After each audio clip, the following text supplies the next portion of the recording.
This video is sponsored by Skillshare.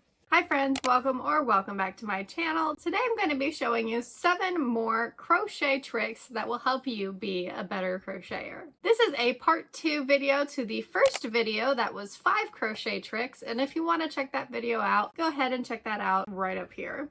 Jumping right in with number 1, leveling up with the magic knot. When joining 2 strands of yarn, a regular knot will look clunky, have strings hanging out, and just make your project look unpleasant where you crocheted with it. Forget that boring knot and try this magic knot instead. Lay the 2 strands down like so, with the working strand on the top and the new yarn strand on the bottom. Starting with the bottom strand, take that yarn end and move it underneath the top strand. Take that top yarn end and place it over the bottom strand. Grab that intersection and take the end under the project behind all of the strands. This creates a loop.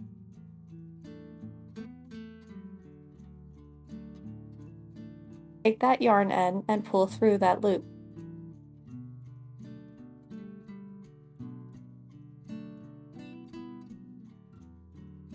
Pull to tighten. Now we have the first part done, let's move on to the next. Place the project back down and adjust the strands so that they are back in their standing position with the working strand on top and the new strand on the bottom. Take the yarn end and place it over the bottom strand. Grab the intersection and take the end under the project behind all of the strands, creating a loop again. Take that yarn end and pull through the loop.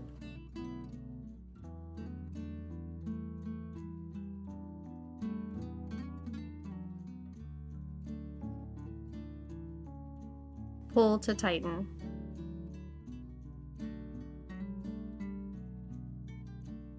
Now you have 2 knots, so grab the original working yarn and the new yarn and pull tight to close the gap.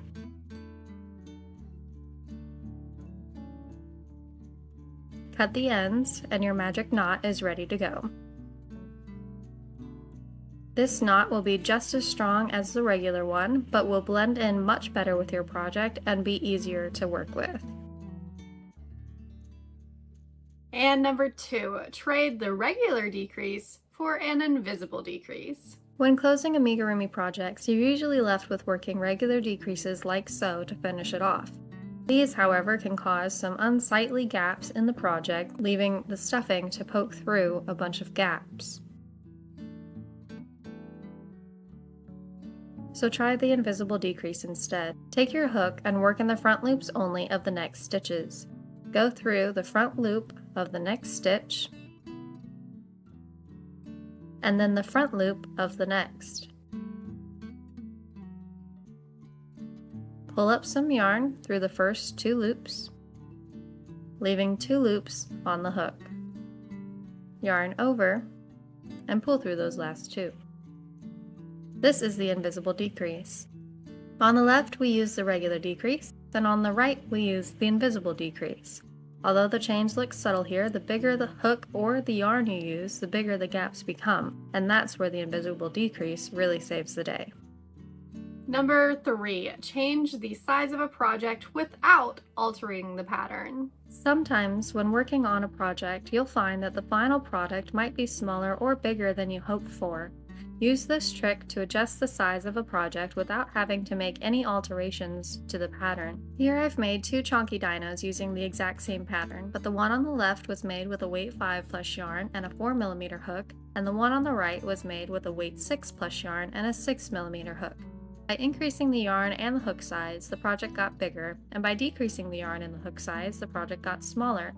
Use this to change the size of the project without having to make any changes to the fundamental pattern.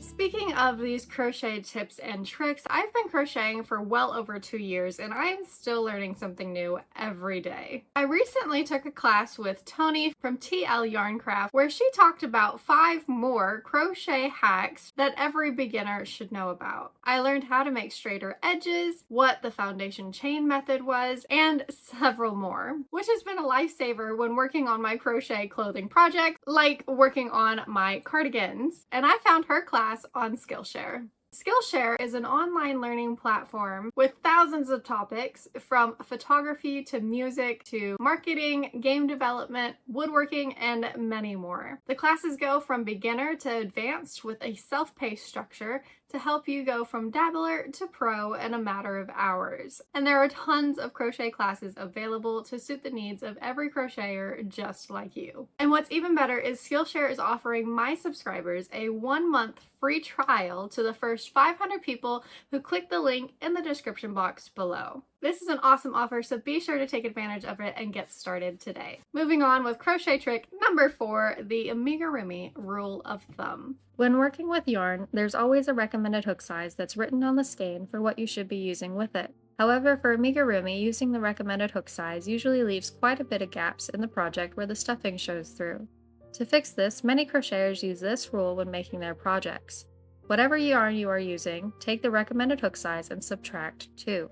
For instance, if it's recommended to use a 6mm hook, subtract 2 and use a 4mm hook instead. This will produce a tighter piece that has less gaps and looks cleaner. The recommended hook size for this yarn was a 6mm hook, and using that gave this piece quite a bit of gaps in the stitches, so I made another with a 4mm hook and the project turned out much cleaner with tighter stitches and less gaps. And number 5, cleaning up acrylic projects. We all know that final products made with the acrylic or synthetic yarn can end up being very fuzzy. This is from the tiny hairs in the yarn that are unwinding from the main strand.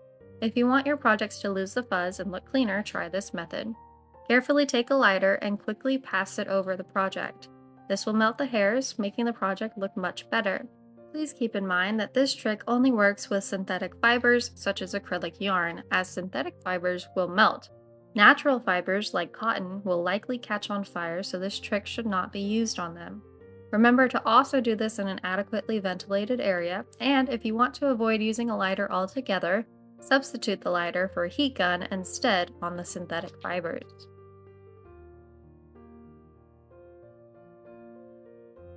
Now you can see that the stitches look much better and cleaner with the fuzz gone. Number 6, keeping plush yarn from coming apart. If you worked with plush yarn, you know that it is notorious for coming apart and leaving what I call little fuzzles everywhere. This can be very bothersome and make working on your projects harder. To keep this from happening, try this. Take a little bit of the fluff off the end to uncover the center strand that's keeping everything together. Sometimes it might unwind, so try to roll it with your fingers to make it one strand. Take the lighter again and melt that strand down just a little bit like so. Now you can see that no matter how much you tug and pull at the plush, there's no more fuzzles to be made. And finally, number 7, never lose your stitch markers or tapestry needles ever again. If you struggle with keeping track of your tapestry needles or your stitch markers and often find that they disappear into the great unknown the second you put them down, then try this quick pin cushion that'll fix your problem for good. Pause the screen to try this pattern. The pattern can also be found in the description box below. Thank you guys so much for watching. I hope that you were able to learn something new today. And don't forget to learn something new on Skillshare as well by clicking that link in the description box below. If you want to catch the first part to the Crochet Hack series, catch this video right over here and I will see you there. Bye for now.